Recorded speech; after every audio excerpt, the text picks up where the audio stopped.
ఏడేడు జన్మాల బంధాలతో ఈనాడు నీ ఏడు పండించనా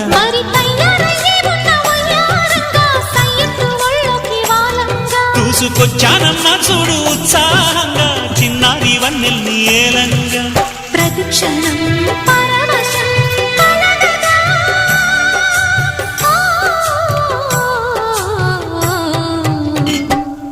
మనసా పలకవే మధుమాసపు కోయిలవై చెలివే తెలుపవే